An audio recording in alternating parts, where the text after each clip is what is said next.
Hey y'all, my name is Kayla and welcome to my cozy chaotic corner of the internet. In today's video, if you couldn't tell, we're on location in downtown St. Paul for Independent Bookstore Day.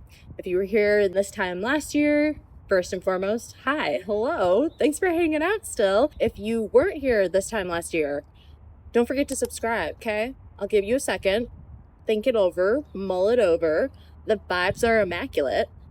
So just hit that little subscribe button. This time last year, I was hopping every single potential bookstore I could possibly hit up in the Twin Cities. I drove 40 minutes all the way out to Victoria, hung around in Minneapolis a bunch, wandered around St. Paul. But if you did not know, I am a St. Paul girly. Born, raised, currently live in St. Paul. So this year, I really wanted to support St. Paul in particular. You know, everyone and their mother knows Minneapolis.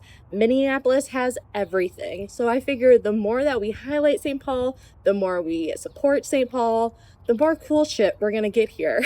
This year, we are gonna be hitting up a bunch of my favorite bookstores within St. Paul. I also want to try and hit up maybe a couple coffee shops, a cute little pastry shop, a sandwich shop. You know, we're just gonna even though it's Independent Bookstore Day, I thought it would be fun to support independent stores in general. We will be doing a little book haul at the end of this video, so if that is more your vibe and you just want to see me yap about books and not really the vloggy bits, go ahead and hop to that chapter. But I would love if you guys hung out. I would love to show off my city to y'all. And here we are starting actually at Union Depot. And this is actually a really cute little area. I feel like I need to just hang out here more, read some books, sunbathe. I don't know, it's really nice.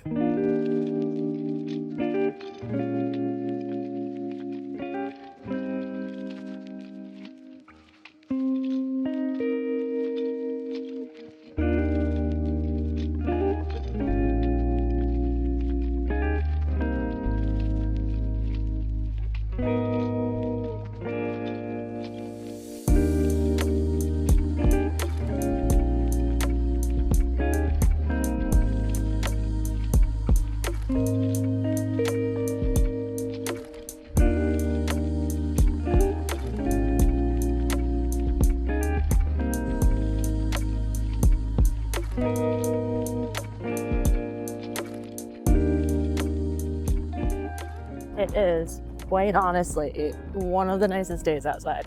Not too hot, not too cold, little windy. I'm feeling it's mostly windy because we are downtown. But yeah, oh, there's the first building.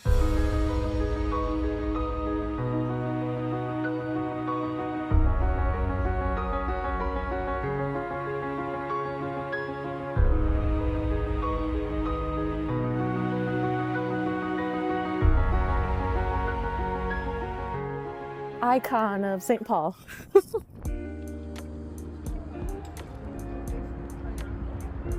The intro was filmed after I already hit up a couple bookstores, so you guys were actually sitting on top of my purchases. We are heading out of downtown and on our way towards Grand Avenue area. There are two bookstores that I want to hit up on Grand, which are actually pretty far apart from each other. So we have Next Chapter, which is right off of Snelling, and then we have the Red Balloon, which is nearby the Victoria Crossing. But we are going to be heading to Next Chapter first, even though technically from where I'm currently at, Red Balloon is closer. The reason we are stopping at Next Chapter first is because we are actually stopping at Sencha Tea Bar before Next Chapter over by McAllister College. The reason we're stopping at Sencha is first and foremost, I actually really want like a bubble tea or a Vietnamese coffee, something like that. But there's a woman who makes these delicious donuts, brioche donuts, and she just does pop-ups. And she's doing a pop-up today at Sencha. It started at noon. It's currently 1. Usually her donuts sell out pretty quickly, but she's also usually pretty good at posting on Instagram when she sells out. So I'm just gonna see what happens. If we get donuts, we get donuts. If we don't get donuts, we don't get donuts. But we'll be right by Next Chapter, so it's not the end of the world. It's not like I'm going out of my way to get these donuts. We're currently driving right by the mighty Mississippi. You guys can't see it, but this area is so pretty. I love it so much. I love it so much.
I'm not gonna lie, I am exhausted. I'm so tired. I went to 5 bookstores today, and it's making me like wonder how I was able to tackle so many bookstores last year. I think last year I went to 16, maybe 18 bookstores.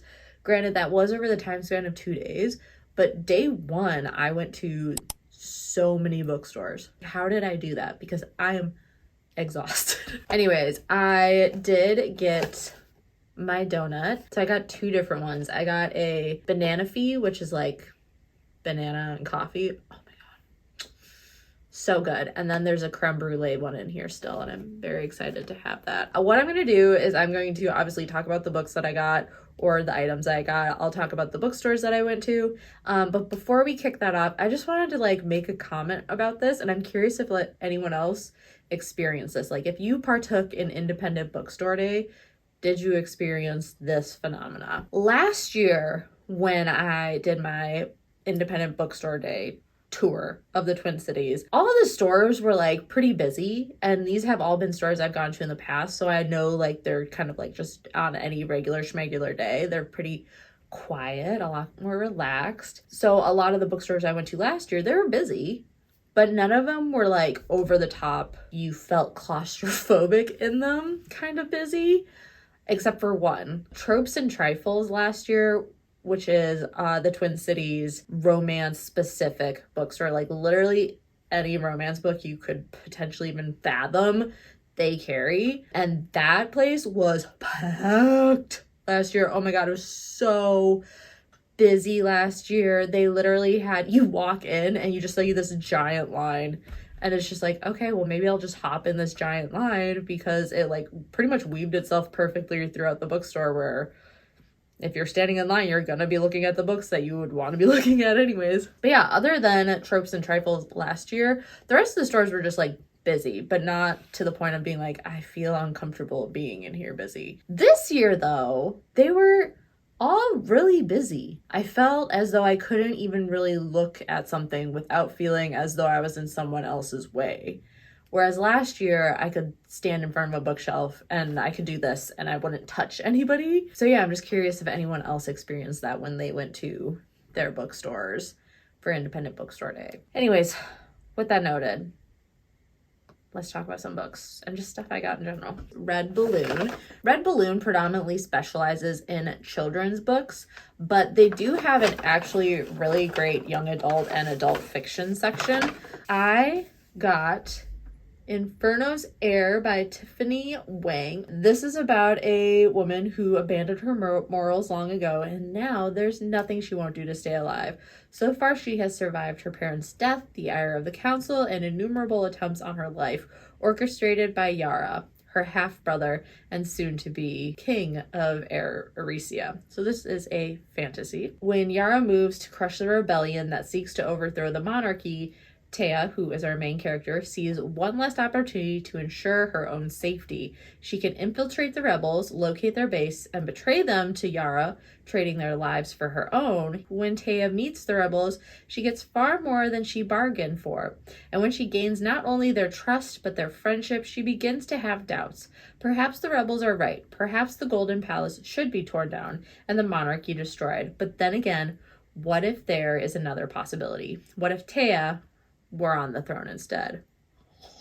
So we'll have to see if Taya overthrows her brother Yara. I don't know if you guys are like this, but when I pick up a book and it just like feels good in my hands, it makes me want to buy the book that much more. And this is one of those books, like, I don't know what it is about it, but it's just like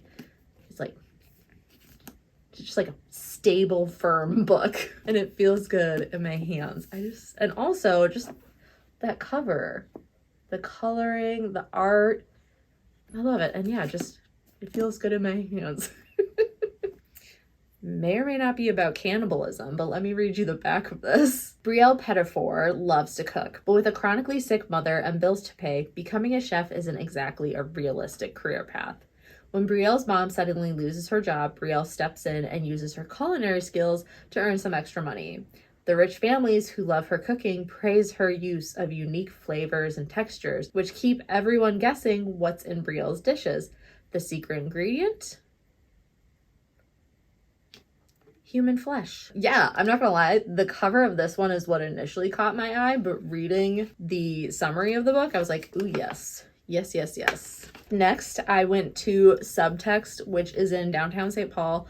I love Subtext so much, and the reason that I love Subtext so much is because yet to be failed by this man. They have like this little reading nook alcove area, and there's always the same gentleman who every single time I've ever been to Subtext, he's always there. He's either chatting with the store owner, he's chatting with like someone else sitting in the little reading nook, or he's just there reading a book. And I just love that consistent, stable community aspect. I love it so much. Anyways, Subtext. I purchased a couple horror novels.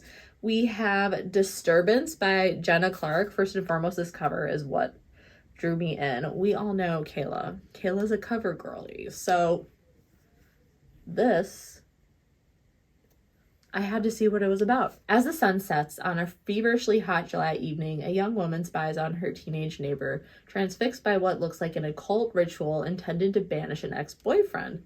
Alone in a new town and desperate to expel the claustrophobic memories of her own ex, the narrator decides to try to hex herself free from her past. But when the creaks and hums of her apartment escalate into something more sinister, she realizes that she may have brought her boyfriend's presence, whether psychological or paranormal, back to haunt her. This razor-sharp debut twists witchcraft and horror into a powerful narrative of one woman's struggle to return to herself. Love it. The other book I picked up from Subtext is Don't Let the Forest In by C.G. Drews. Last year when I made, I think my autumn anticipated new releases, I kept going back and forth on whether or not I wanted to add this one, and I did not. And then I kept going back and forth on whether I wanted this one. And recently I've seen a few other book creators ranting and raving about this book, so clearly I had to pick it up. Apparently it's super haunting, it's super disturbing, and this is like YA, and everyone who's read it is like, it doesn't feel like YA. Oh my god, look at the back of that. I've always like obviously noted the cover, but the back of it, excusez-moi? I don't know why, I just love the craft paper vibe to it. It just, something about it feels almost like a personal journal. Also, y'all, I don't know why I love the bare bones of this book so much. I'm not even telling you guys what this book is about. I'm just like, look at everything else about the book. Oh my god, it has pictures. It's illustrated, y'all. Look at that creepiness. I didn't even know it was illustrated. Okay, well, anyways, this book is about a young boy who's going to school and he draws. And a lot of his drawings are disturbing. And I'm totally butchering this. I should just read you guys what the inside leaf says. Andrew finds refuge in the twisted fairy tales that he writes for the only person who can ground him to reality, Thomas, the boy with perpetually ink-stained hands and hair like autumn leaves. But something strange is going on with Thomas. His abusive parents have mysteriously vanished, and he arrives at school with blood on his sleeve. Thomas won't say a word about it and shuts down whenever Andrew tries to ask him questions. Stranger still, Thomas is haunted by something, and he seems to have lost interest in his artwork. Desperate to figure out what's wrong with his friend, Andrew follows Thomas into the off-limits forest one night and catches him fighting a nightmarish monster. Thomas's drawings have come to life and are killing anyone close to him. To make sure no one else dies, the boys battle the monsters every night, but as their obsession with each other grows stronger, so do the monsters, and Andrew begins to fear that the only way to stop the creatures might be to destroy their creator. In downtown St. Paul, there are actually now 2 bookstores. There used to just be Subtext, but now there's a new bookstore called Storyline at Union Depot, which is the bus and train station in downtown St. Paul. I just realized this. I've been saying all year so far that I really want to read more whodunits. Agatha Christie is the queen of whodunits. And so I decided to pick up Murder on the Orient Express, a classic. But I just realized after I told you where storyline is at Union Depot, which is the bus and train station, this is a book on a train. I went to Black Garnet, which is a bookstore that the authors they carry are predominantly people of color. One thing I will note though is last year during Independent Bookstore Day, they were so well stocked. Like I was sitting there going, oh my God, sifting through the books, trying to find stuff. This year it was, I don't know if they just had like a super busy week so far or what, but it felt like they didn't really have anything on the shelves. I don't know if that was just they're usually pretty barren shelves nowadays because they are under new ownership, or if they've just been super busy. And if it's the fact that they've just been super busy, that's great. Love that for them. But yeah, I was just like, oh, they don't really have much inventory. So just something worth noting. But I picked up Universality by Natasha Brown. Can you tell why I picked up this book? I love this cover. I don't know. But the gold bar does come into play, fun fact. Late one night on a Yorkshire farm in the midst of an illegal rave, a young man is nearly bludgeoned to death with a solid gold bar. An ambitious young journalist sets out to uncover the truth surrounding the attack, connecting the dots between an immoral banker landlord, an iconoclastic newspaper columnist, and a radical anarchist movement that has taken up residence on the farm. She solves the mystery, but her viral expose raises more questions than it answers. Through the voyeuristic lens and with the simmering power, Universality focuses on words, what we say, how we say it, and what we really mean. A thrilling novel from one of the most acclaimed young writers working today, Universality is a compelling, unsettling celebration of a spectacular force of language. It dares you to look away. I'm just intrigued. I'm always intrigued by like smaller books that seem like they have just so much packed into them. And last but certainly not least, we hit up Next Chapter bookstores. We got our horror on, which we love. And one of the employees actually saw that I was holding a stack of horror books, and she very excitedly told me about a horror event that they're hosting the weekend before Halloween. Apparently they had hosted this, the first time they hosted this event was last year, and it did pretty good. And the author of some of the books I'm holding is like down to partake in the event. I was like, I will keep my eyeballs peeled for that, because Next Chapter actually hosts a lot of events like all the time. They're always hosting book clubs or stuff like that all the time. And honestly, pretty much all the independent bookstores host events and stuff like that. So always keep your eyeballs peeled, either for their socials, their website, or even just in store. They always have like their event boards stocked to the brim with stuff going on. First and foremost, if you guys didn't know, I recently read Bury Your Gaze by Chuck Tingle.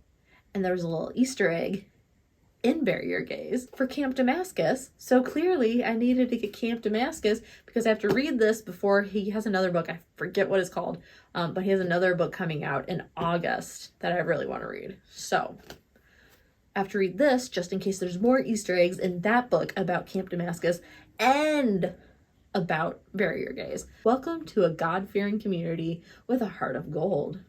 Nestled high up in the mountains is Camp Damascus, the self-proclaimed most effective gay conversion camp in the country. Here, a life free of sin awaits. But the secret behind the success is anything but holy.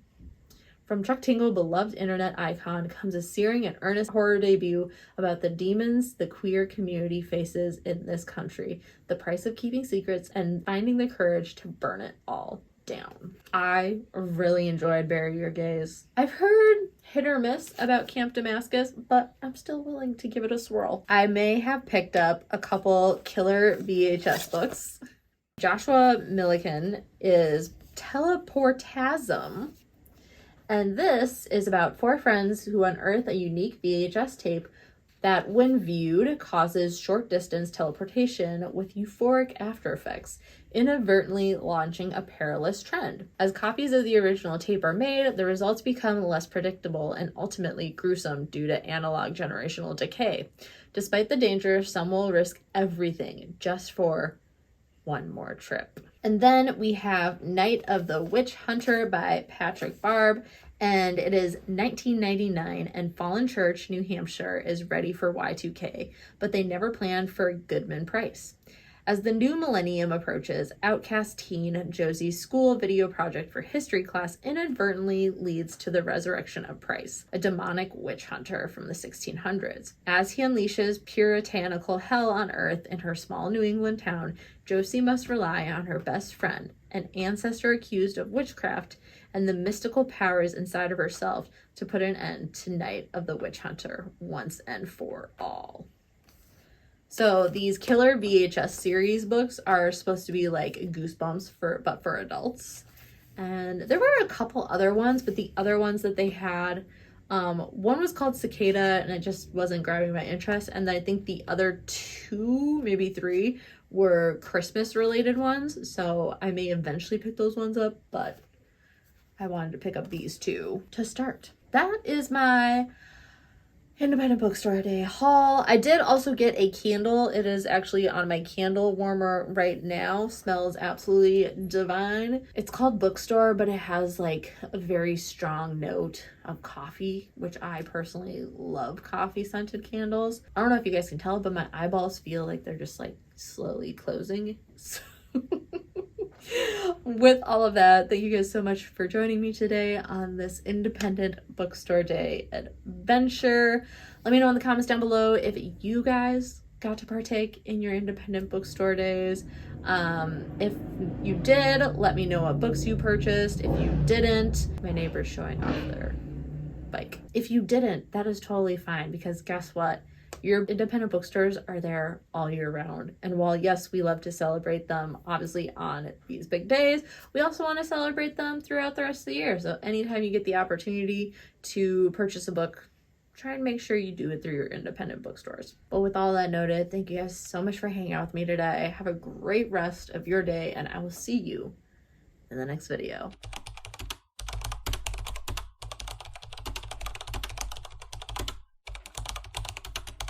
Goodbye.